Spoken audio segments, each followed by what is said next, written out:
Estrada Real. Estamos aqui localizados na comunidade da Ressaca, onde começou a cidade de Carandaí e tem um dos grandes patrimônios, se não o maior patrimônio histórico da nossa cidade.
Santana da Ressaca, uma localidade no município de Carandaí, em Minas Gerais, carrega uma rica e interessante história que reflete os ciclos econômicos e sociais que moldaram a vida rural do estado desde o período colonial.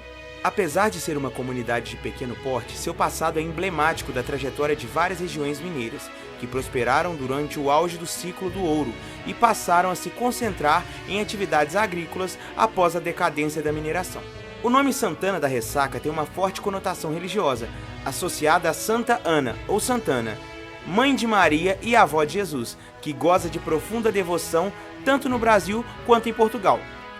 Esse vínculo com a religiosidade católica é característico de muitas localidades brasileiras, onde capelas e igrejas dedicadas a santos eram comumente erguidas em áreas de colonização.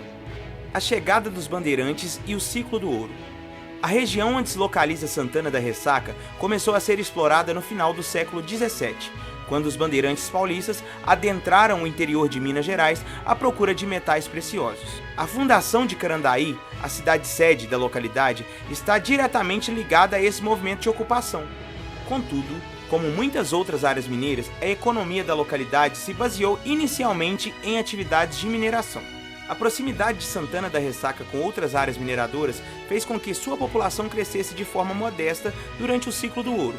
No entanto, à medida que as jazidas se esgotavam, a economia da região começou a se reconfigurar, com a mineração perdendo espaço para atividades mais sustentáveis, como a agricultura e a pecuária. Esse processo de transição foi fundamental para a formação de pequenas comunidades rurais que ainda hoje são o alicerce da estrutura econômica da área. Desenvolvimento agrícola e o período imperial. Com a decadência da mineração, Santana da Ressaca, assim como várias outras localidades vizinhas, começou a se destacar pela produção agrícola. No entanto, no século XIX, durante o período imperial, Minas Gerais passou a ser um dos principais produtores de alimentos e gado do Brasil, e as fazendas familiares espalhadas pelas áreas rurais se consolidaram com os principais centros de produção. A localidade seguiu essa tendência transformando-se em uma comunidade voltada para o cultivo de milho, feijão, café e outros produtos que abasteciam as cidades mineiras e contribuíam para o comércio regional. A pecuária também se tornou uma atividade importante, sendo a criação de gado de corte leiteiro uma das principais fontes de sustento das famílias. A importância religiosa e cultural. Um dos traços mais marcantes da história de Santana da Ressaca é sua profunda ligação com a religião católica, herança da colonização portuguesa.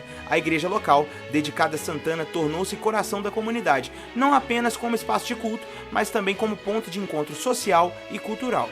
As festividades religiosas, especialmente a festa da padroeira, atraem moradores da região e são momentos de preservação das tradições locais. Além da religiosidade, a cultura local reflete a simplicidade da vida rural mineira, com destaque para as festas populares, os costumes culinários e as manifestações de fé, que são passadas de geração em geração. Santana da Ressaca hoje é mais do que um relicário histórico. É uma comunidade que, embora pequena, se orgulha de suas tradições e do papel que desempenhou na formação cultural e econômica de Minas Gerais. A localidade continua a acolher peregrinos, turistas que visitam a igreja de Santana, hoje dedicada a Nossa Senhora da Glória, e percorrem trilhas históricas da região buscando reconectar-se com o passado e compreender o legado da mineração no Brasil. Santana da Ressaca permanece como uma lembrança viva de uma era que definiu o curso da história brasileira, demonstrando a importância de preservar as memórias e os patrimônios que nos conectam às nossas origens.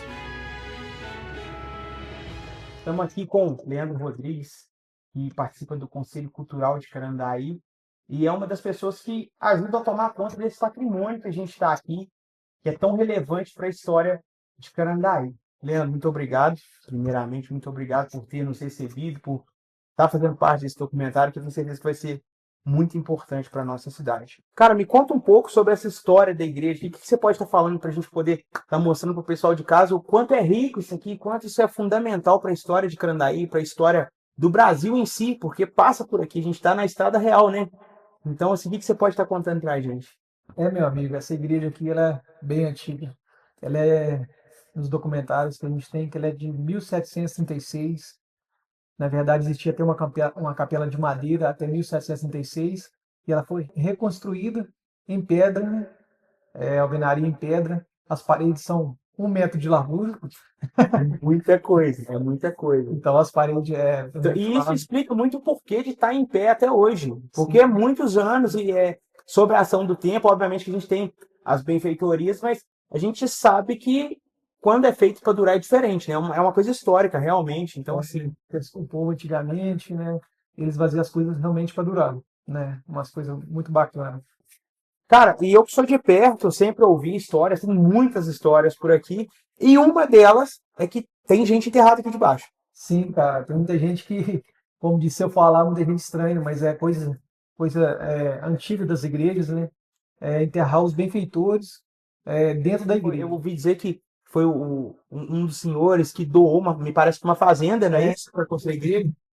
O pessoal da família dos patrícios Sim. deu uma fazenda para tirar um pedaço de terra para construir uma igreja. Nossa. Então tem muita Tem que ter muita fé e muita. Cara, imagina uma fazenda para construir isso aqui. Que bom que fizeram que hoje a gente tem esse patrimônio. Porque Carandaí começou aqui. Carandaí começou aqui, né? Então é um orgulho para mim, o lugar que eu moro. Carandaí começou nesse lugar denominado Ressaca. Depois que surgiu a linha férrea, né? Lá na cidade, no distrito de Hermílio Alves, e começou a ir para a cidade de Carandaí, aí começou a juntar um agrupamento e formou o Carandaí lá, e aqui ficou um lugarzinho bom de se morar também. Que é sossegado. Cara, outra coisa que me deixou muito curioso, que hoje em dia o pessoal da cidade, obviamente a gente não vê isso, mas a gente está falando de uma comunidade muito antiga, né? E aqui em volta, depois a gente vai ter imagens, a gente tem um cemitério aqui em volta. Como que é essa história? Conta pra gente. O pessoal não ficava assustado? Olha, a gente do lugar, assim, a gente é acostumado, a gente brincava de pique-esconde, volta dos túmulos. É uma coisa assim que já vem de já vem de tradição de família, a gente é acostumado. Mas olhando para as igrejas desse padrão, igreja antiga, né, de quase 300 anos, então é comum enterrar Me parece que tem uma história também, que depois a gente vai mostrar isso para você de casa aí. Tem um pedaço ali que ele era dedicado a enterrar pessoas que não eram batizadas, eram tidas como pagãs, assim, ainda que não fossem, mas como não receberam o batismo, elas não eram enterradas junto com as pessoas batizadas. É um pedacinho bem na frente da igreja, né? Sim, hoje em dia é gramado, né? Hoje em dia é gramado, os padres antecessores aí tiraram essa marca, mas ficou os casos antigos, né? Que sim, existia sim, o lugar onde enterrava crianças separadas de adultos e crianças pagãs que não receberam o batismo, né? Assim, no caso, crianças, porque, por exemplo, às vezes uma criança nascia já infelizmente sem vida, sim. Mas ela não recebeu o batismo, então eles já enterravam dessa forma. Sim, e aqui na nossa comunidade tem relatos que uma mulher teve 22 filhos naturais. 22? 22, sem cesárea hoje em dia, sem nada, 22 filhos. Rapaz, quando a gente fala que o pessoal de antigamente é diferenciado, é disso aqui que a gente está falando. Imagina 22 filhos naturais, é muita coisa. Só que por causa de doenças que eu não tinha vacina naquela época, igual tem hoje em dia, só 6 sobreviveram. Só 6. Aí, Cara, no caso desse cemitério que tinha lá, as crianças com certeza ficaram lá. legal. Eu É, vi lá fora também, né? Um sino que sim, está datado de 1937. O que você pode sim. falar sobre esse sino para a gente? Olha, esse sino é realmente um sino bem antigo, né? Um sino aí está no conjunto em torno da igreja.